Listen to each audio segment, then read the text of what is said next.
Hero से भी ज्यादा फीस लेती थी उर्मिला मातोंडकर। फिर एक गलती ने बर्बाद कर दिया करियर। उर्मिला मातोंडकर का नाम 90s के दशक की टॉप एक्ट्रेसेस में लिया जाता है और रिपोर्ट्स की माने तो जब उनका करियर पीक पर था तो वो मेल एक्ट्रेस से भी ज्यादा फीस लेती थी।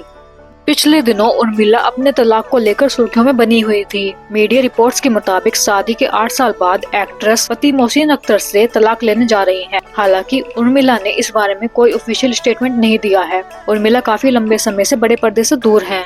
उर्मिला ने अपना फिल्मी सफर 3 साल की उम्र में 1977 की फिल्म क्रम से शुरू किया था। उन्होंने 1983 की हिट फिल्म मासूम में 3 चाइल्ड आर्टिस्ट में से एक की भूमिका निभाकर पहचान मिली थी। इस फिल्म में नसरुद्दीन शाह और समाना आजमी ने लीड रोल प्ले किया था। इसके बाद उर्मिला ने साल 1951 में रिलीज हुई नरसिम्हा के साथ बतौर लीड एक्ट्रेस डेब्यू किया था। ये फिल्म हिट रही थी। इसके बाद उन्होंने चमत्कार जैसी कुछ औसत और सेमी हिट फिल्मों में भी काम किया और एक स्टार बन गई।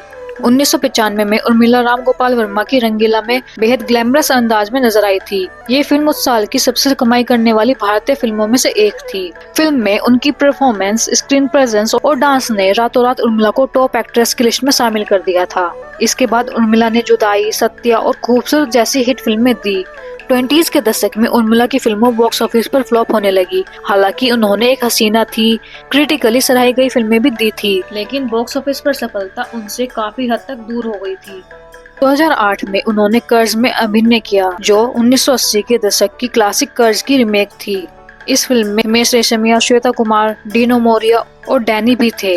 यह फिल्म बॉक्स ऑफिस पर डिजास्टर साबित हुई और इसी के साथ उर्मिला का करियर भी चौपट हो गया। उसी साल एक्ट्रेस की आखिरी रिलीज EMI भी फ्लॉप रही। तब से उर्मिला किसी भी फिल्म में दिखाई नहीं दी हैं, लेकिन टीवी पर रियलिटी शो में जज के रूप में नजर आई हैं।